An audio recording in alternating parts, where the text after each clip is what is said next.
Hello everyone, do you remember what Infinifrac 2 is? No, of course you don't. Infinifrac 2 was a first-person shooter made by Zach Bart and his friend Dan Hadaway. Although it was never finished, it was the game that inspired Zach to go on and make Infiniminer, which was the game that Notch played, which inspired him to make Minecraft.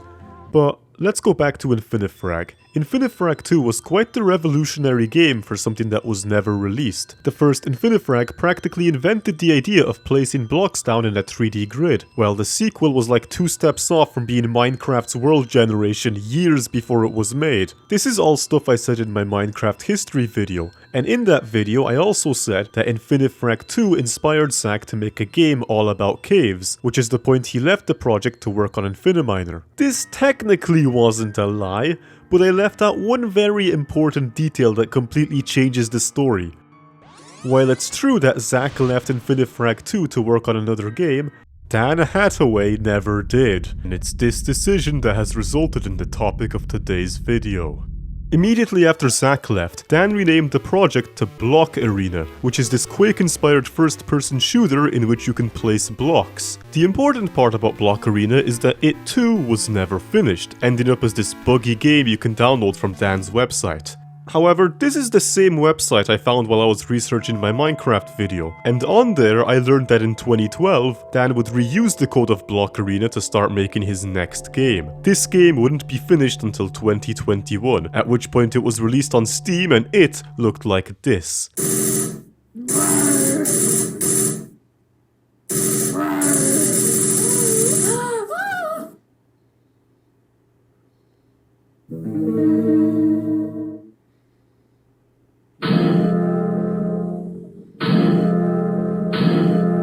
What is this? Do you understand what is happening in this trailer? Because I definitely didn't the first time I saw it. Yet, even more confusingly than that, somehow this game has only positive reviews. Each one praising the game as some sort of hidden gem, which, sure, maybe this game is secretly really fun, but at the time I didn't really care. Steam is filled with so-called hidden gems. If I bought a game every time someone told me it was really good, I would be bankrupt because there's no way to physically play them all.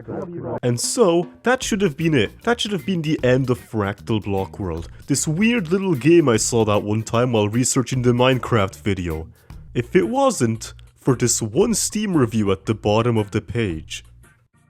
A rather unique exploration game, with lots of secrets, lots of combat, and a rather quirky style. At the point of writing this review, I am at 80 plus hours, and I'm still rather far away from having seen everything that the game has to offer. This caught my attention. I could see how something like this might have 8 hours of content, but 80?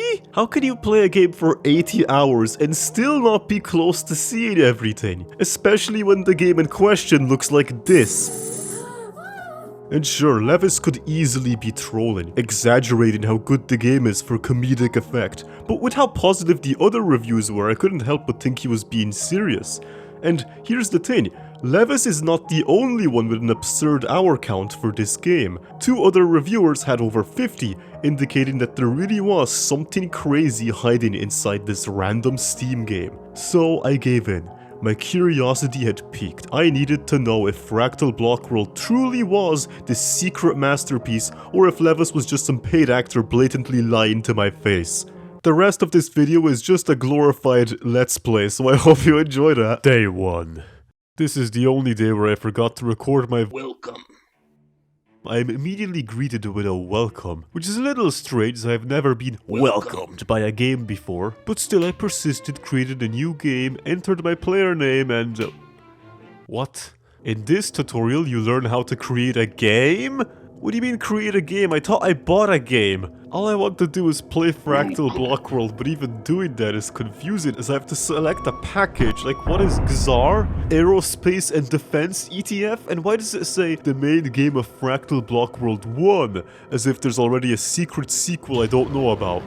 Thankfully though, after studying my difficulty, I was at last met with something familiar. The world creation screen, with seeds, an idea I can finally understand. Are you ready to go in? Yes. Welcome.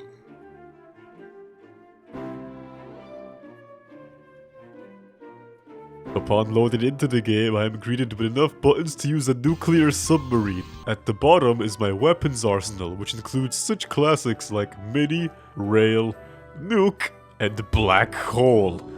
But seriously, what is this? There's a cat that keeps glitching in the corner, there's some strange rhombohedron I can place, and why am I on level 32 when I just started? The next room over answers none of these questions, but it does reveal that Fractal Block World has a story. To win the game, you must rescue your friend Kay, who is trapped inside this Fractal Block World. They can only be released with a key to the universe. This item is guarded by an inner core. You must find one of these and then get past it to get the key.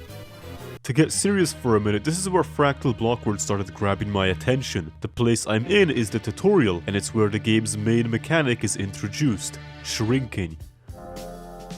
Click on the green ring and the entire world around you gets bigger.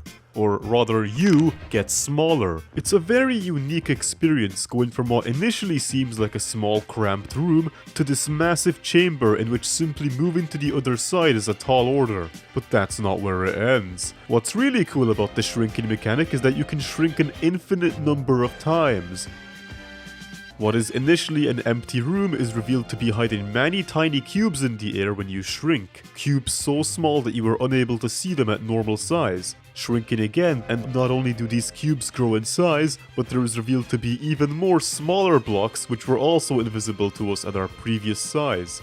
Shrinking again makes the original cubes so large that you can now see tiny pockets containing coins in them. Shrinking again gives us even more coins inside holes that were previously invisible to us. The holes from before are much larger and contain even more smaller holes which contain a single coin. At this point, I am so small that the edge of this room looks more like a skybox than a real place I can visit. If you try traversing the room at this size, it will feel like you aren't moving at all because that's how small you are. I decided to keep shrinking myself, not because the game told me to, but because I wanted to see what would happen. Darkness is the answer to that question.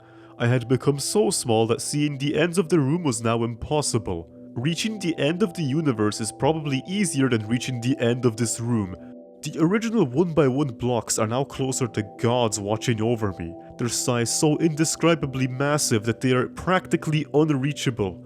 This is perhaps the best example of what a fractal is. In Fractal Block World, you can start with just a simple 1x1 block, but get small enough and you learn that that cube is actually filled with tiny holes. And those holes are themselves filled with even smaller holes, which themselves are even filled with more smaller holes. The point of a fractal is that it is impossible to measure, as you can always see more of an object if you just shrink a little more. That is the main gimmick of Fractal Block World. You can always see more of the world if you just shrink a little more.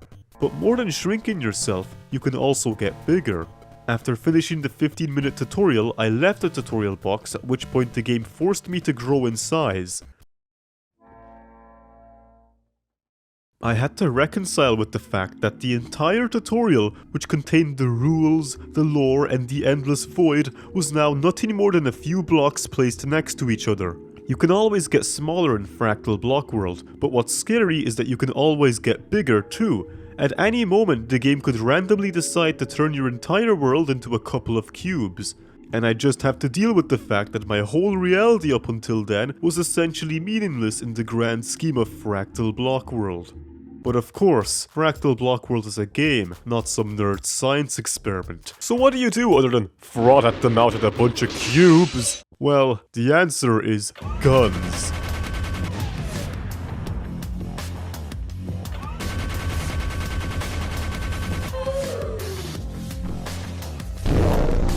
The shooting aspect of the game gains a lot of depth when combined with the shrinking mechanic.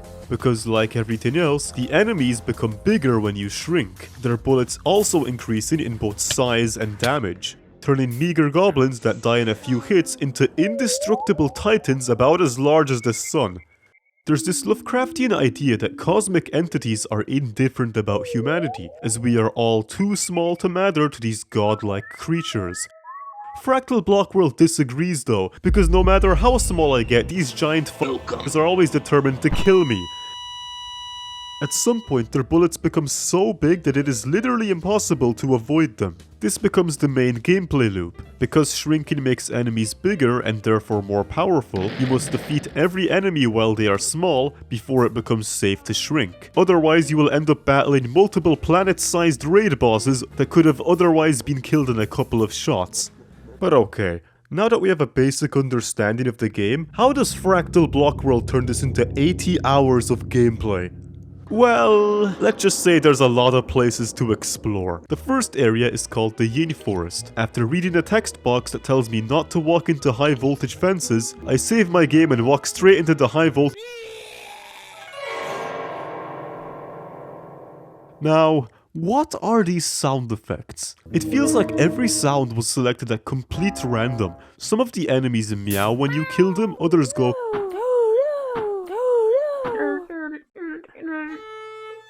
And then there's the Marine who goes like whoomsh when you kill him. The player actually has their own hit sound effect, but I didn't even realize that's what this cryptic noise meant until much later.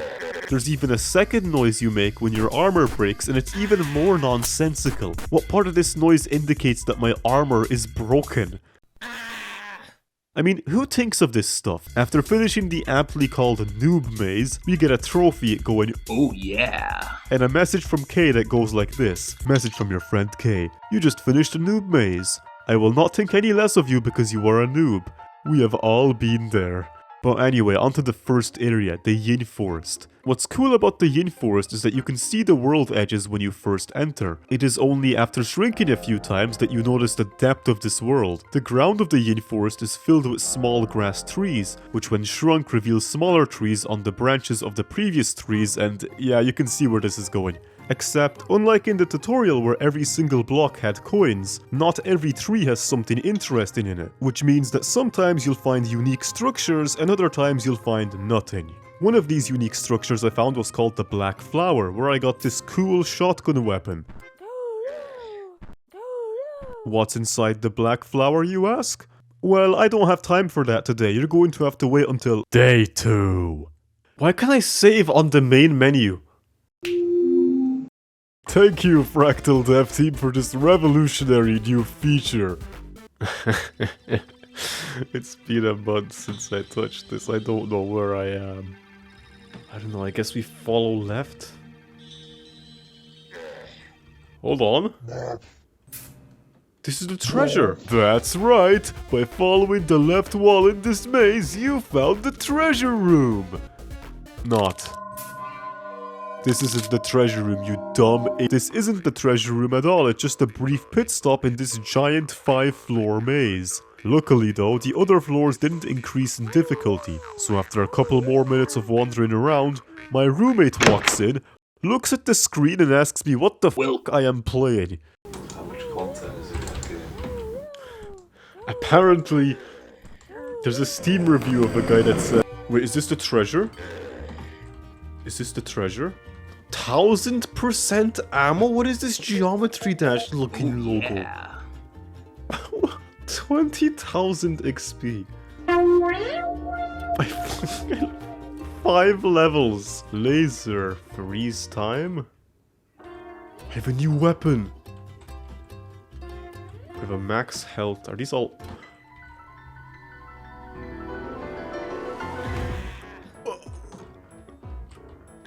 That was a one-way?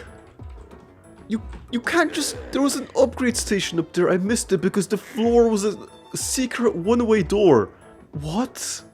Who would do something like this? This is the point I learned that Dan Hathaway is a massive troll. Why else would he trap the player behind a one-way wall right after the treasure room? The funny part is, the game technically warns you about this, but it was pretty much impossible to react in time. If you rewind the footage, you can clearly see that the blocks say in only. But of course I was too distracted being pampered with upgrades, 1000% armor and a new weapon, to notice the inconveniently placed one-way door. On the bright side though, I got to test out my new laser weapon, and while the ammo is scarce, this thing is stupidly powerful. Okay, let's shoot you.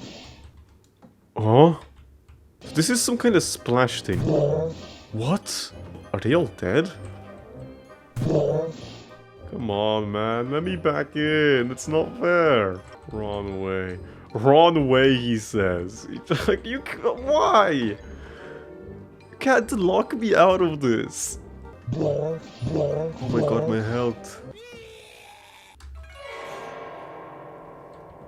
I no longer have weapons? I'm reloading. Yes. I'm not gonna make the same mistake. Oh, I saved right here. Okay, thank god. I'm not losing my weapons. In only. I'm not gonna be able to read that with all of this. Are you kidding me? I have a minigun now as well. After carefully collecting all the upgrades, I saved my game and progressed to the new area. But this time I was prepared.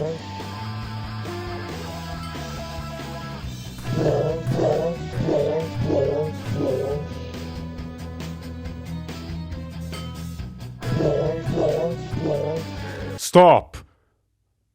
What's that tower? When I shrunk to enter it, I discovered something unthinkable. A second treasure room. The game had just given me 2 new weapons on top of a bunch of upgrades, and then in not even the next room over, Fractal Block World decided that I was such a good player, I deserved more upgrades, another trophy, and even some lore. Message from your friend K. I entered this Fractal Block World out of my own curiosity. I wanted an inner world to exist below normal scientifically testable reality.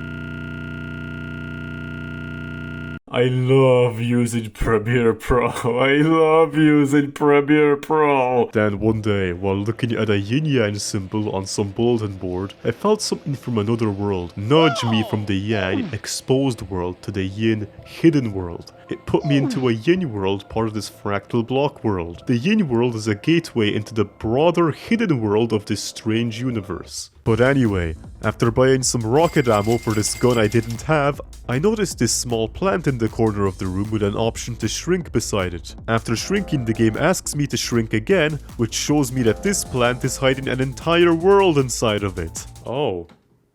What are you? Demon? A minor rat? Oh, there's so...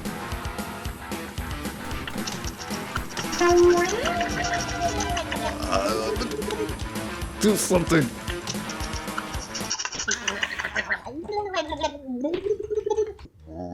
A troll. I'm definitely in a bad area. I shouldn't be here. But there's something over there. And then I got nibbled to death. But despite the fact that this area was clearly too difficult for me, I returned anyway, trying to see what sort of overpowered resource I could get by rushing such a difficult area immediately. Whoa! And then I got to death again. Welcome.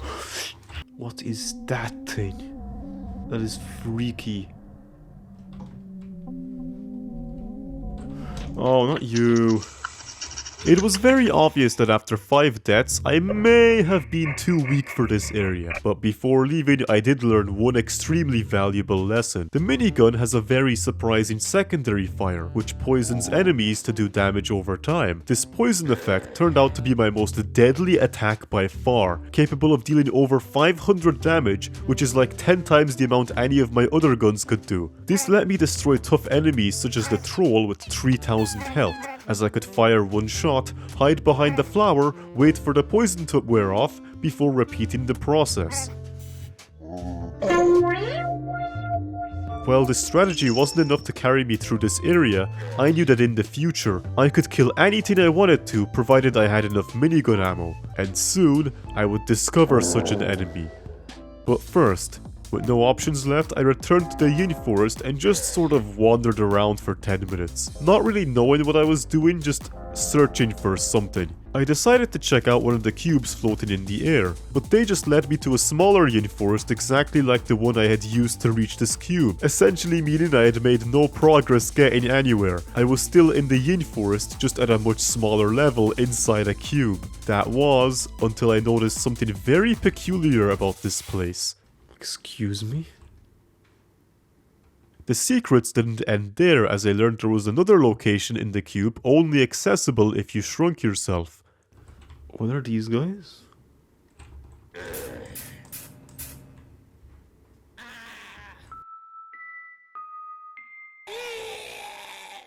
Previously, my laser weapon worked really well at clearing out rooms of enemies, so I figured the same would apply here, only for the plague to treat my attack like a little rat nibbling at its health bar. Huh? 30,000? Wait, why am I not... Is this all one enemy? Safe to say I have no chance of killing whatever an eternal plague is. Eternal plague? I assumed that all those enemies were part of the eternal plague, and that if I killed one of them, they would all die.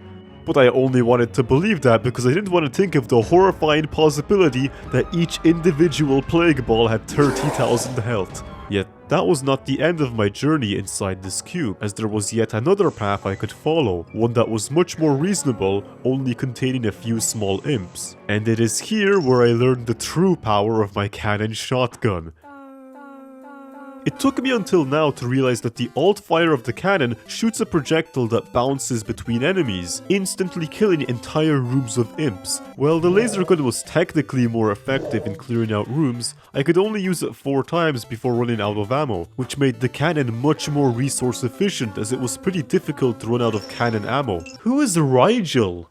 Wriggle? But more importantly... Oh, there's something down there.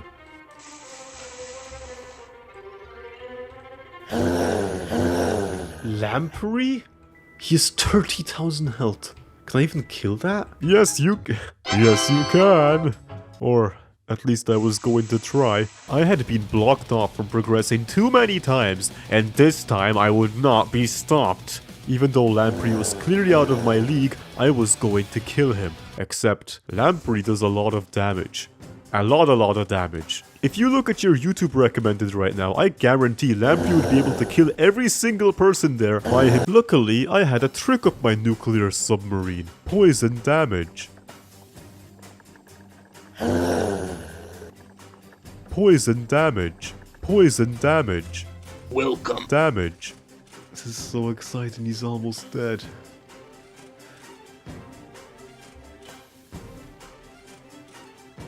What?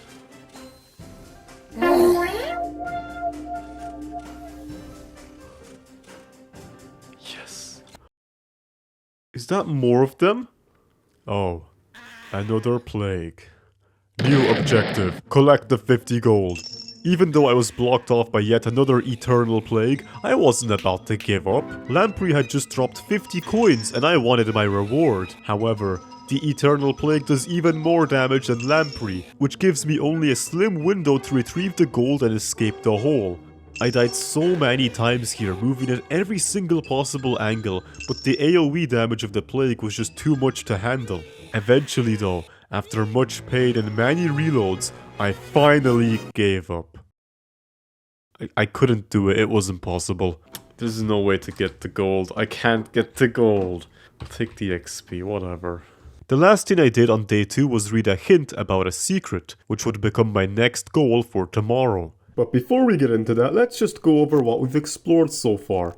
So in the Yin world, we shrunk until we found the black flower, which contained the weird room with the weird plants, which we got blocked off because it contained minor rats. That's not a circle. We could also go down into the air where there was Yin cubes, but which, regardless of which way we went, we got blocked off by the plague, so that's also a dead end. The only other place we can go is the yellow flower, which is supposed to spawn just like the black one, so we just have to find that. At the same time, apparently, the whole Yin world is surrounded by an electric fence, which means that if we just go outside that fence, imagine that's an electric fence, there's a whole other world to explore. So that's what we're gonna do tomorrow. Day 3. Alright, welcome, it's day 3 in Fractal Block World. Where am I? Is the game meant to be like this? I think this is a bug. So anyway, I had a strange experience this morning. I was in the kitchen eating breakfast, and when I entered the kitchen, I just kind of thought about what it would be like to shrink and see everything from being smaller. Like, what if I entered the container that stored the salt and I got smaller? And then I got smaller again. Would the salt in there all look like planets? And it is at that point I realized that this game, Fractal Block World, is having a serious effect on my psyche and I need to finish it. The goal for today was to find a yellow flower, as apparently there is a secret tunnel hidden at the very bottom of the block, which leads to a treasure room. And while searching for our yellow flower, I was reminded of this attack. Look, it's bouncing! Okay, that's such a good way to get rid of enemies quickly, all these smaller guys that I can't be bothered to shoot at.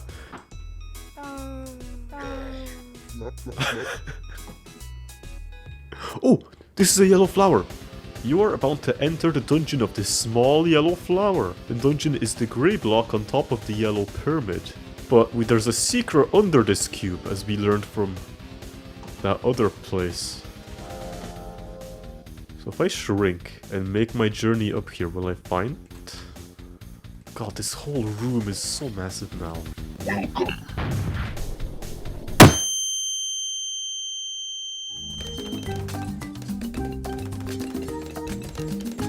BTD6 is awesome. Life is awesome too. Don't forget to have a break and do something else.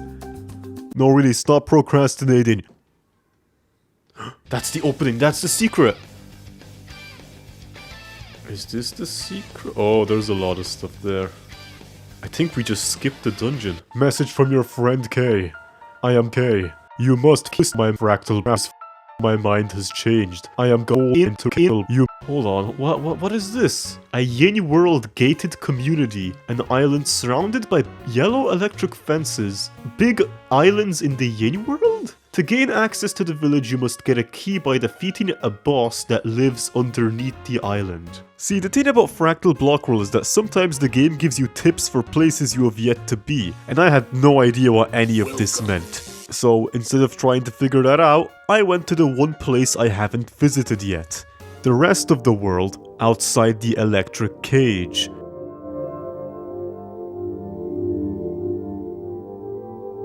I'm in space now.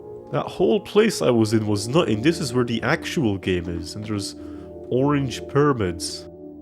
You are about to enter a small cannon pyramid. There is a treasure room at the very top that contains upgrades to... Yeah, okay. While I navigate this pyramid, I'd like to take the time to talk about where Dan Hadaway got the idea to make shrinking the main gimmick of his game. It's just such a unique mechanic that you have to wonder what inspired him to do it. As it turns out, his inspiration came from two places. The first was this conversation he had with Zach Bart while developing Infinifrag 2. Zach suggested the idea of adding a level of detail system to their game to let the player see further. Level of detail is a trick games use to avoid boiling your computer. Oh, so an update on the video, it's frozen. Until one night he had a strange dream while falling asleep. Either in 2012 or slightly before that, I had this trippy dream which was basically like flying through the Burlington area in the game. Shrinking and shrinking. When I woke up, I thought, let's do this thing, and committed to coding it up. Speaking of orange pyramids, judging how this pyramid is filled with level 1 enemies, I get the feeling I was supposed to come here first. But I'm only here now, and there's the treasure room. Cannon projectile speed. It's pretty fast now. Pure Menger sponge. Hold on, what's this?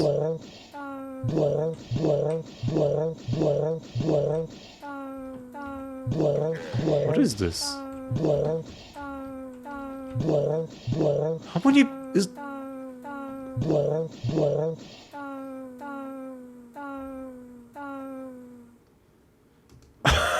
That was one shot!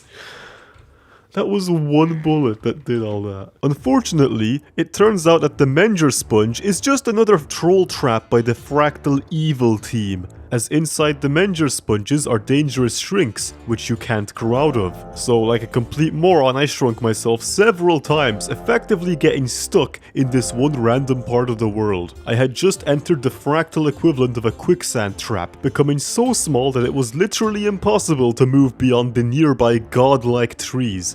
The game seemed to agree that I was doomed, because the only thing I found down here was notices telling me to kill myself if I got stuck. This is quicksand grass, there is no escape. With no other options left, I did the only thing I could. I reloaded the save. I'm not killing myself, you dumb Strangely enough, there wasn't much else to find in this outer area. The single other thing I could find was this Yin Cave, which to be fair was an interesting find, but that was it. That was the only thing out here. Inside the Yin Cave was a cave. Finally, after 6 hours of gameplay, we finally reached the most famous popular block game, Infiniminer.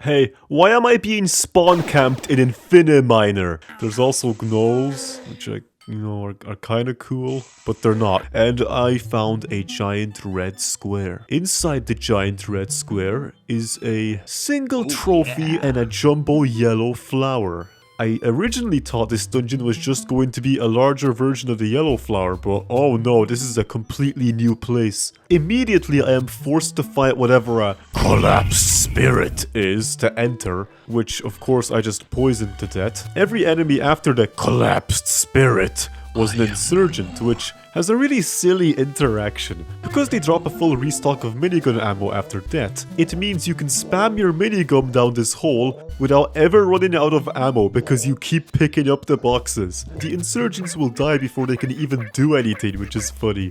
The reward for crossing this gap was a fireworks show.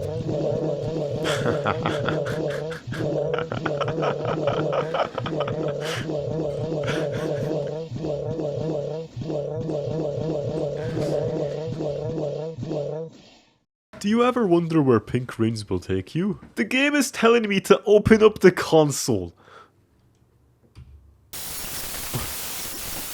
I don't want to... No. Why is the game telling me to cheat? Message from your friend K. My mind is so entrenched and trapped in this fractal world. Releasing me is no easy task. It requires energy and skill beyond you or me.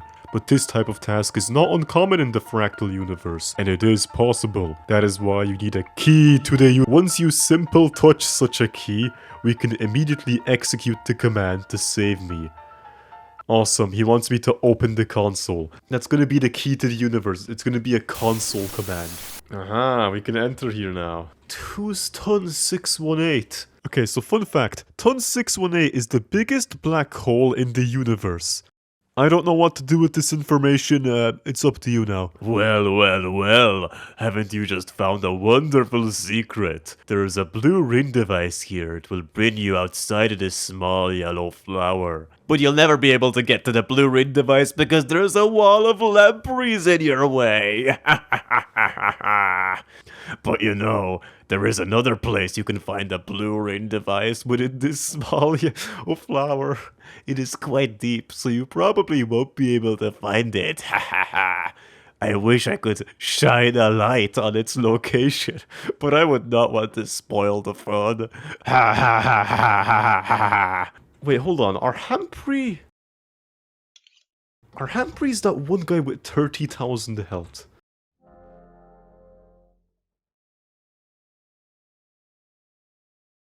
They might be. Oh, they definitely are. Yeah, they all have 30,000 health. Seeing as there was no way I was killing a room full of lampreys, I was out of options on where to go. The world outside the Yin Forest wasn't as big as I was expecting, and I felt like I had already mapped out the world inside the Yin Forest. My only hint as to where I could go was some cryptic comment about shining a light, so because I was completely lost, I decided to just keep shrinking myself and see what happens. What's kind of interesting about getting stuck in this game is that because very few people have ever played it, it means that if I do get stuck, I can't just look up the answer. If I couldn't solve this riddle on my own, then there could be potentially an entire area I would miss out on. Which is something pretty rare in the modern gaming landscape, where practically every game out there has a pro tips for beginners guide on YouTube. I didn't actually know if getting smaller would do anything. I just had to hope it did, otherwise I wouldn't know where to go. And if I didn't, well then I guess I would have to accept that I would never finish Fractal Block World. While this hopeless feeling could be considered a fault on the game for not guiding the player correctly, I would consider it a strength. Not for the negative feeling itself, but for what came afterwards. Soon enough, I did find something. At first it was just a couple of new enemies I hadn't seen before, but then when I reached level 50 I saw several demons and even orcs far too powerful to take down, yet not so powerful that I couldn't explore the area. The anticipation was growing as I realized there was two structures here I didn't recognize. A small black tower along with what I can only assume to be a beehive. The reason I call it a beehive is due to its yellow hexagonal textures decorating the hallways just big enough for only its native inhabitants. This place was filled with menaces, and while I could handle them back then, it becomes difficult to make any progress in the beehive when every single enemy is a menace. Then there's the unremembered tower, which has its own issues. What is that? Thank God they're stuck. That sound is disgusting. Who did this? The creator of this game recorded himself eating, sped it up, and that's how he got these sounds. They do give you a lot of— oh my god, they give you so much XP. Sounds like they're drowning. What is that? Oh no! For some reason I didn't give up, and that turned out to be the right choice, as it took me this long to realize you can actually move backwards to avoid the rats. Crazy, right? I didn't even figure that out by myself. The game had to tell me that with this tip through this random text box. When it became clear that the enemies weren't going to overpower me, the game used another way to halt my progress. If it couldn't kill me by attacking my health bar, then it was going to kill me by attacking my curiosity. Mossy? Why is there a castle here? This is a mossy basement that has the standard basement layout. Interesting. This is a dungeon within a dungeon I can enter. Like, I'm inside a dungeon and then I can just enter whatever a mossy basement is. Fun fact, the mossy basement has that plant flower from before inside of it, which if entered would technically be a dungeon inside a dungeon inside a dungeon. But it's not the only one you can choose from. At the very end in the treasure room, you can find a pipe, which... okay, we're not touching that. Day 4.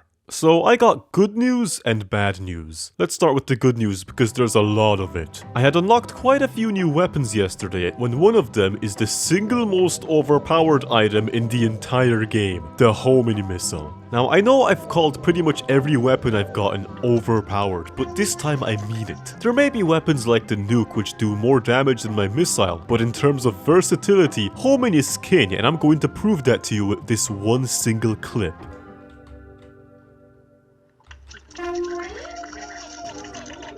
But it gets better than that. Not only do they fire quickly, not only do they take care of multiple enemies at once, but I have so much homing ammo. You'd think a weapon like this would balance itself out by giving you a low ammo capacity. But nope, Fractal Block World just feeds you homing missiles on a conveyor belt, so you never have to worry about running out. What is this Mario pipe? This is a well, there are no monsters. Okay, another dungeon within a dungeon. I guess we could enter, why not? I mean, there's no monsters. Oh my god, it is a well. There's water down here.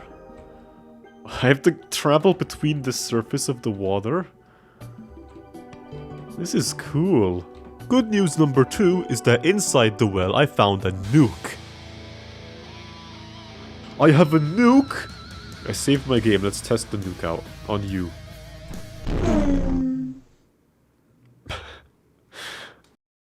Well, that does seem like a nuke. But as if that wasn't enough, at the very bottom of the well, I unlocked my final weapon. The black hole. With my newfound power, I knew exactly who I was taking down. That's it. You've stopped me far too many times. But now... What? That did only 1/3 of its health.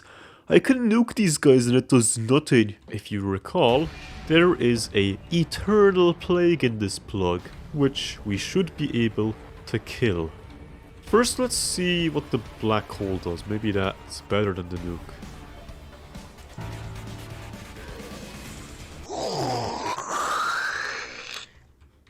What? That did like no damage. What? What? Okay, what about the alt fire?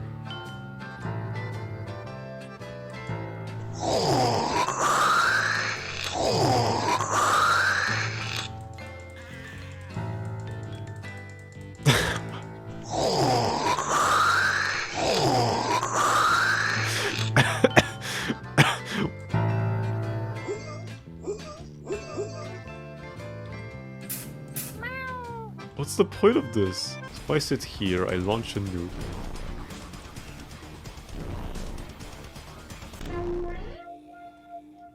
Not so eternal anymore. There's a second one.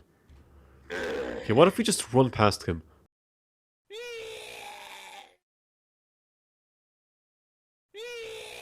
Oh my god. This should have been obvious to me, but the Eternal Plague was connected to the lamprey. It's just an exit, that's all it is.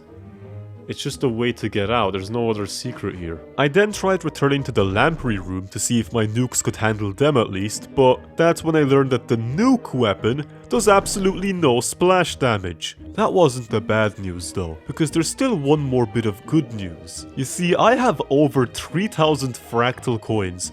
Despite visiting at least 15 different dungeons at this point, only the Black Flower had an upgrade station, so after revisiting that place, I spent all my money on cannon damage. I would have upgraded my homing missiles as well, but apparently that is the single weapon in the entire game which you can't upgrade. But then again, that wasn't too big of a deal since they're already so strong that I don't need to upgrade them.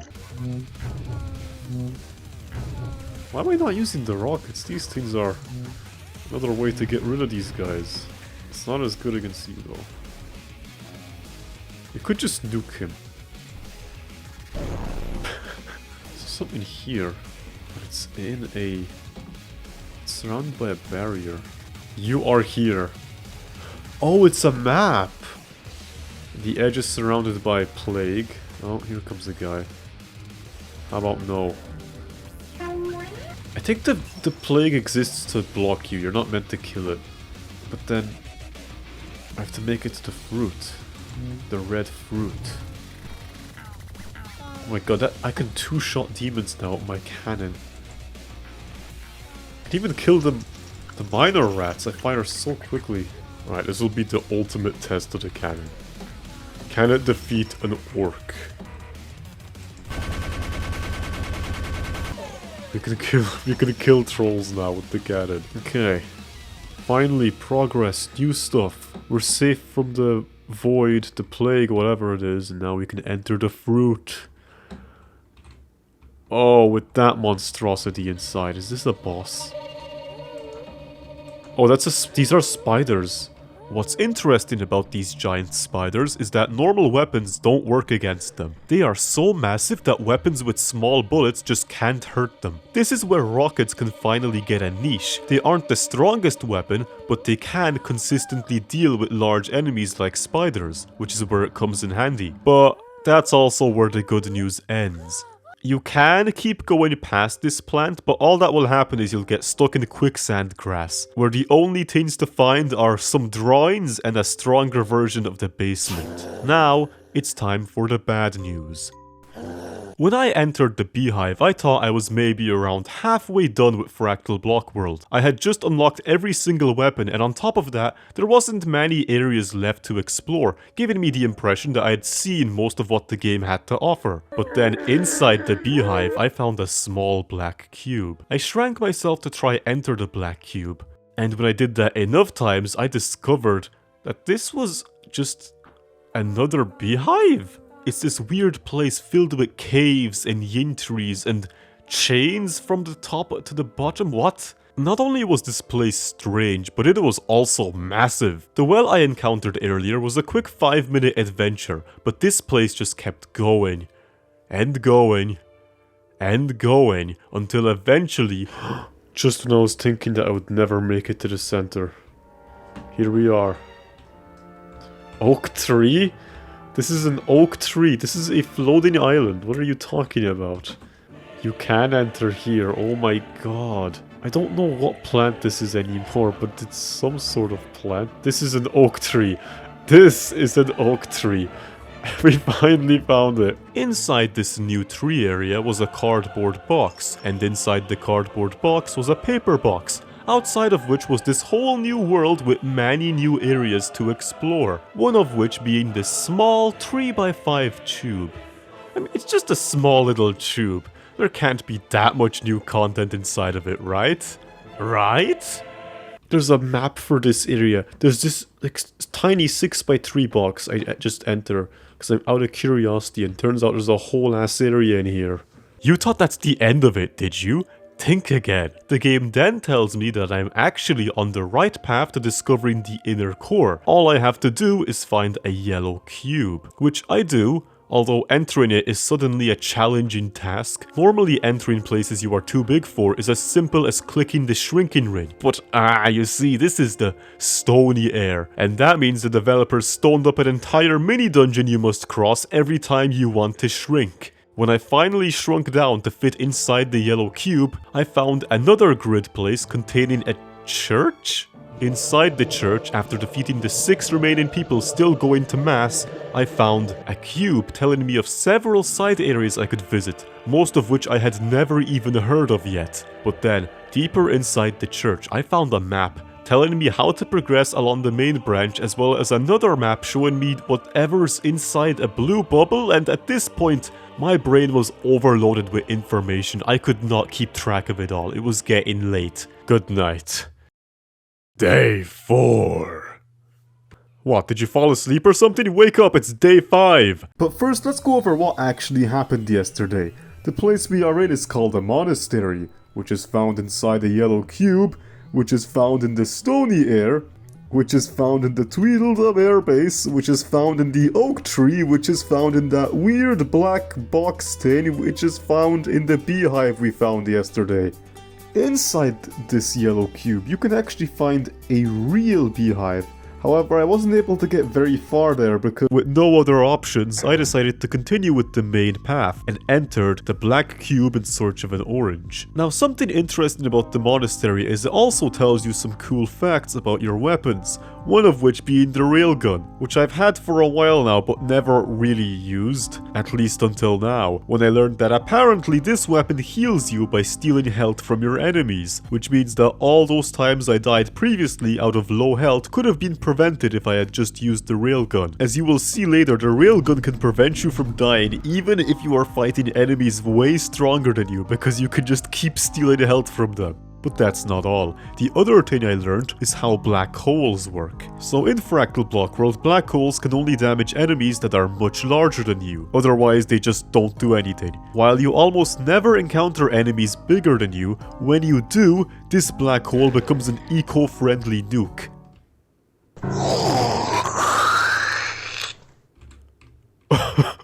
What was that noise? Look, buddy. You might not want to mess with me, okay? I can do this. I can do this.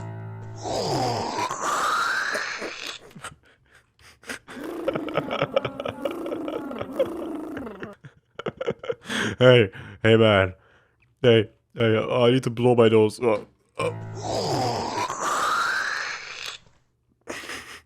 Why do they sound like this? Okay, to be honest, this is where I lost most of the motivation to finish this video. There's like 2.5 days of content I could feed to the YouTube sludge machine, but also I'm just sick of how every single video on this platform is 9 billion hours long, squeezing your brain dry of every little drop of attention it has, until you feel depressed and don't know why. Instead, let's just talk about the parts of Fractal Block World that I think are really cool. But first, to answer the question, is this game actually 80 hours long? The short answer is yes, and the long answer is yes, yes, yes, yes, yes. I bet Fractal Block World with about 21 hours, but I only explored about a fraction of the never-ending fractal that is this game. There's this trophy menu you can access with F6, and judging how I only collected 29 out of the 107 possible trophies after finishing the game, it means that mathematically speaking, there has to be at least close to 80 hours of content in this game. So, should you buy Fractal Block World?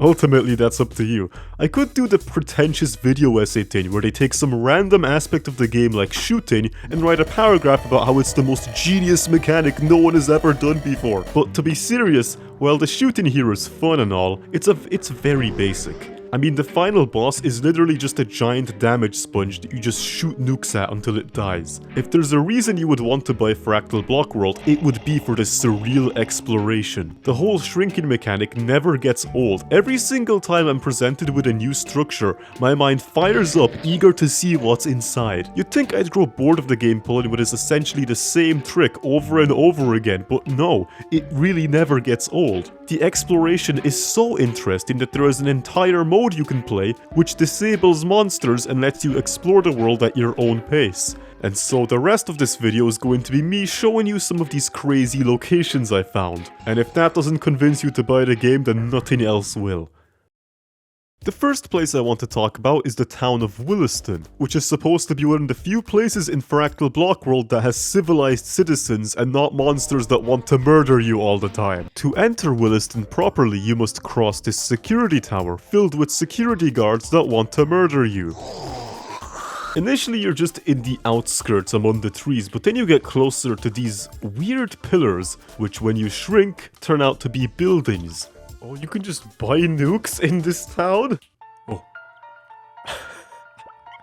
Kay advises me that the most he would ever spend on a single nuke is 150 gold. Shrink again and you'll be able to see windows on top of doors which let you break into random citizens' houses, kill them, and then steal the random weapons they have at the top of their towers.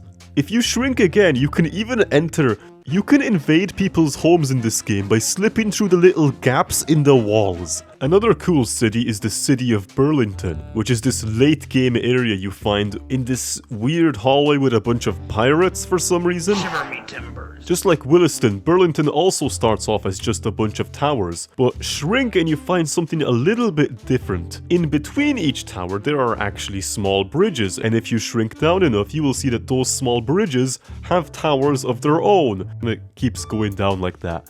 Except here, the shrinking isn't just a weird way to show off how fractals go on for infinity. It's actually a combination lock in disguise. If you shrink in the correct places in Burlington, in the correct order in a way that you would enter a combination lock, you will enter a secret location. A place that I wasn't able to find because I couldn't solve the code. Where are you meant to find the code? Oh, well that's very simple. You have to go to our final location. While the rest of the game explores what happens when you go really small, what do you think happens if you get really big? At this point you want to start traveling in any direction, and if you go for long enough you will eventually reach a wall. Crossing this tunnel will lead you inside this room, which reveals that the entire game took place inside a box. Oh. What? The entire universe takes place in a box. Which is a little funny until you look up and realize that that's not the only place you can go. Outside the room you were just in is another room, darker. But then you can go up even more into another room and another room and another room. And it keeps going like that until eventually you do find an end. You reach an option to change your difficulty and you exit into the tree world? You must then enter 4 oak trees to grow, each of which are its own mini dungeon you must cross, filled with enemies. but if you can successfully get through them, you will eventually reach outer space.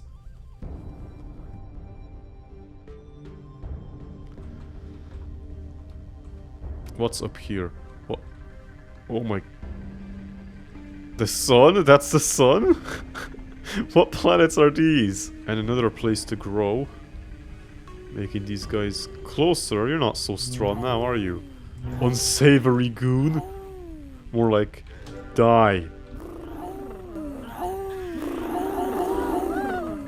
It's funny how easy it is to survive with the railgun. Like, oh, all these huge planets are shooting bullets at me and they're draining my health. Yeah, I don't think so.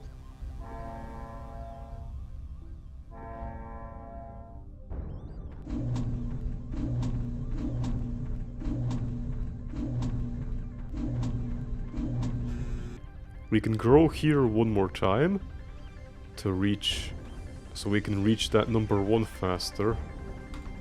What? I am the Juggernaut! He's staring at me with that sinister smile in his beanie. Oh my god, I want to kill him. I don't care about this main quest anymore, I need to get rid of this guy. Even he is so far away though. Is he even like reachable, or is he so far in the distance that reaching him is pointless? I'm a little afraid this guy's going to send out a single bullet and then one-shot me. But we have to fight him. We can get close to him now. He's right here. You are the cause of everyone's misfortune. And you are going to die. Oh, he's so massive. He's tanking all my black holes. Okay, what about a nuke? Oh, what about homing missiles? What do you think of that, Juggernaut? Oh, just killing all this. No, go for this guy. Or is he too big? Rockets.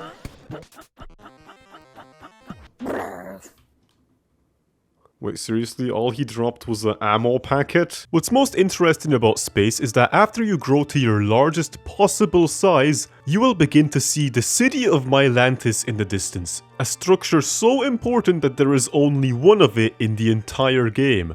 Although I didn't get to explore it much since it's supposed to be a post-game area, so let's just finish up the video. What's most inspiring about Fractal Block World to me is the situation it was made in. When you look at a game like Minecraft, it was created because Notch quit his job to pursue game development full-time. It then later became the most popular indie game ever made. Ever. This gives a lot of young people the false impression that unless you make game development your career, then you're basically out of luck and you will never make anything great, you are a loser.